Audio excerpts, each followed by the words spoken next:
बिस्मिल्लाहिर्रहमानिर्रहीम अस्सलाम वालेकुम and welcome to the plant physiology class. आज हम बात करेंगे अबाउट दी लिंक रिएक्शन या फिर ऑक्सीडेटिव डीकार्बोक्सिलेशन, जो कि हमारी कंटिन्यूएशन है of the previous lecture of glycolysis.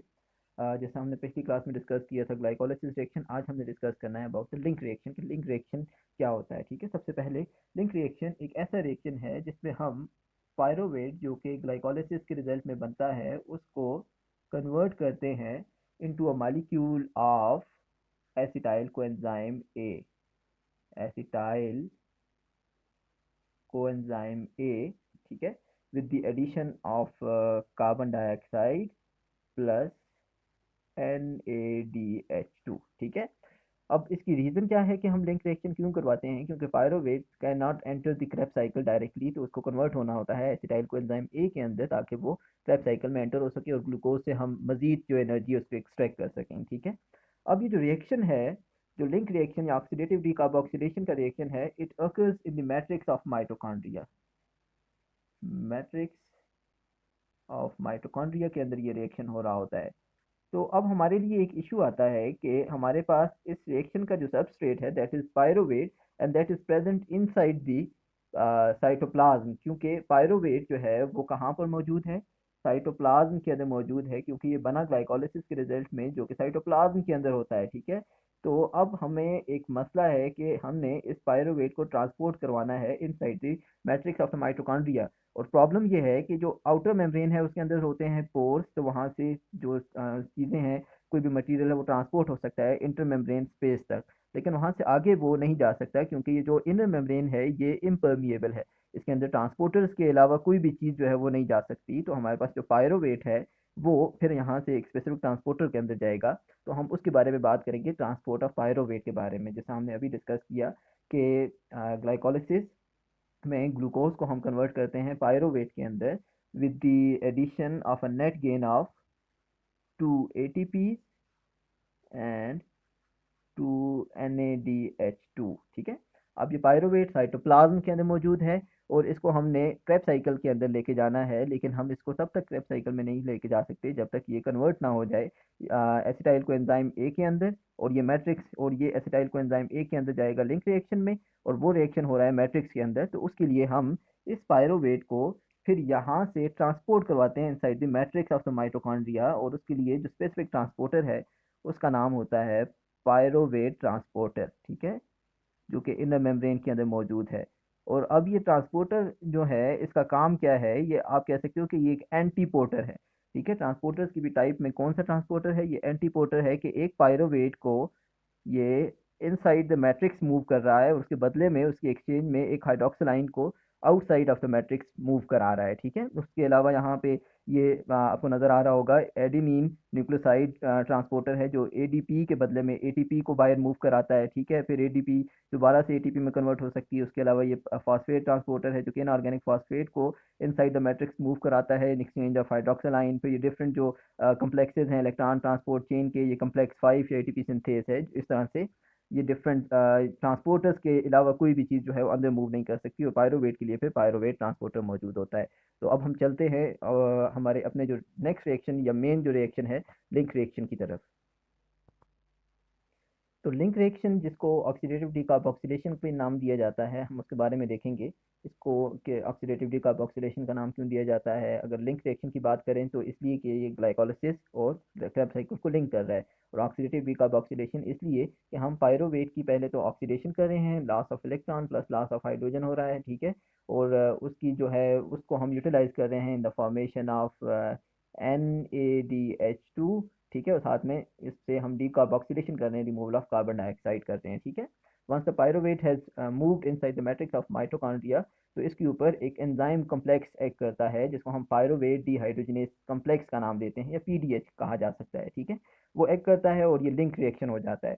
अब लिंक रिएक्शन कुछ इस तरह से होता है कि पीडीएच जो है वो एक कम्प्लेक्स ऑफ 3 एंजाइम्स है। इसके अंदर 3 एंजाइम्स होते हैं, E1 E2 E3। अभी हम देखते हैं कि उनके नाम क्या हैं। और उसके अलावा और ये मल्टीपल कॉपीज के अंदर होते हैं। 50 नैनोमीटर इसका समवट साइज होता है मैमल्स के अंदर। ठीक है, इस पूरे कम्प्लेक्स का 50 नैनोमीटर इन डायमीटर कम्प्लेक्स होता है।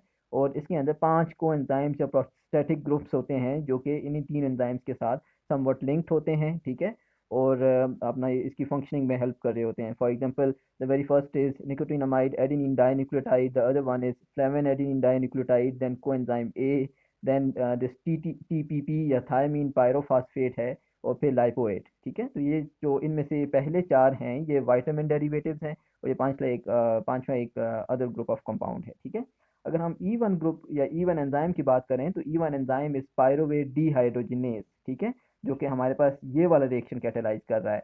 फिर E2 इज डाइहाइड्रोलाइपोइल ट्रांस एसिटाइलेज, जो कि ये वाला रिएक्शन यहाँ पे जो कैटेलाइज कर रहा है।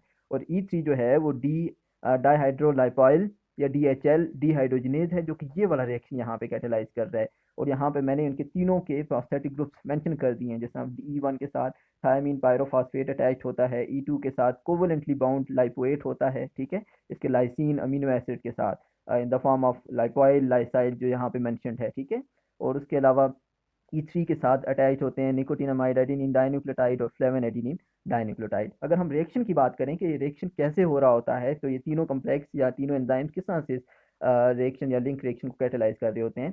तो सबसे पहले हम बात करेंगे पायरोवेट से, कि सबसे पहले जो स्टेप होता है that is removal of carbon dioxide by E1 enzyme. This one is E1 enzyme. यहाँ से डीकार्बोक्सिलेशन होती है कि 3 कार्बन वाले पायरोवेट से एक कार्बन डाइऑक्साइड रिमूव हो जाती है, तो अब हमारे पास 2 कार्बन रह गए, shown here in green colour. ठीक है, तो ये E1 जो एंजाइम है उसके साथ जो उसका प्रोस्थेटिक ग्रुप या को एंजाइम अटैच है थायमीन पायरोफॉस्फेट, उसके साथ अटैच हो जाते हैं, and it results in the formation of a molecule that is termed as hydroxy ethyl thiamine pyrophosphate, जो कि इस तरह से लिंक्ड है कि TPP के साथ हमारे पास 2 कार्बन अटैच हो गए हैं। उसके बाद हमारे पास जो अगला स्टेप होता है उसको हम कहते हैं कि यहाँ पे ऑक्सीडेशन हो रही होती है, कि लॉस ऑफ इलेक्ट्रॉन और साथ ही में लॉस ऑफ 2 कार्बन एटम्स, जो कि यहाँ पे CC या एसिटाइल ग्रुप की फॉर्म में आए थे। तो ये हमारे पास हाइड्रोक्सी इथाइल TPP जो है वो दोबारा से अपनी इनिशियल हालत में या इनिशियल कंडीशन TPP में कन्वर्ट हो जाता है। ठीक है, अब अगर हम इस एंजाइम की बात करें, E2 की बात करें,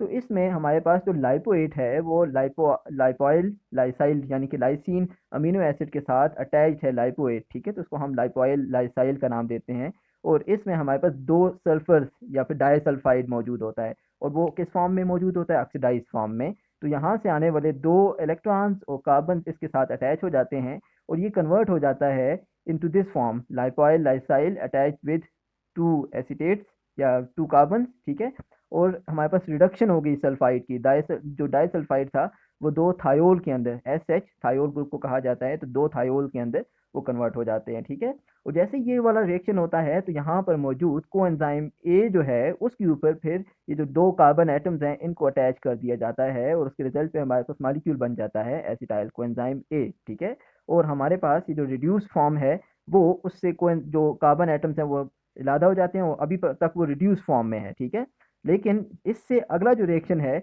वो कुछ इस तरह से होता है कि ये जो रिड्यूस फॉर्म है ये अपने 2 इलेक्ट्रॉन्स को और 2 प्रोटॉन्स को लूज कर देती है, या फिर 2 हाइड्राइड आइंस को ये लूज करके दोबारा से ऑक्सीडाइज फॉर्म में कन्वर्ट हो जाती है।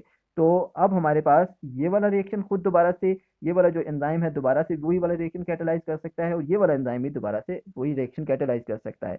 अगर हम तीसरे एंजाइम की तरफ आए E3 की तरफ, तो उसके अंदर मौजूद हैं 2 कोएंजाइम्स अटैच हैं उसके साथ, FAD और NAD। पहले FAD ये 2 इलेक्ट्रॉन्स और 2 प्रोटॉन्स को एक्सेप्ट करता है और कन्वर्ट हो जाता है FADH2 के अंदर, यानी कि ऑक्सीडाइज फॉर्म से रिड्यूस फॉर्म में कन्वर्ट हो गया। फिर ये जो FADH2 है ये दोबारा से वही वाले 2 इलेक्ट्रॉन्स और 2 ही प्रोटॉन्स को ये लूज करके दोबारा से ऑक्सीडाइज फॉर्म में कन्वर्ट हो जाता है, और इनको एक्सेप्ट कर लेता है ये NAD, और वो कन्वर्ट हो जाता है NADH2 या NADH प्लस H पॉजिटिव के अंदर। तो ओवरऑल हमारे पास पायरोवेट की हमने डीकार्बोक्सिलेशन भी कर ली, और साथ ही में तीनों एंजाइम और 5 प्रोस्थेटिक ग्रुप्स की मदद से उसकी हमने ऑक्सीडेशन भी कर ली, और NAD कन्वर्ट हो जाता है NADH2 के अंदर। ठीक है, तो यहाँ पे अगर हम लिखें तो this one is your pyruvate, and it is, इसके ऊपर एक्ट करेगा कोएंजाइम ए।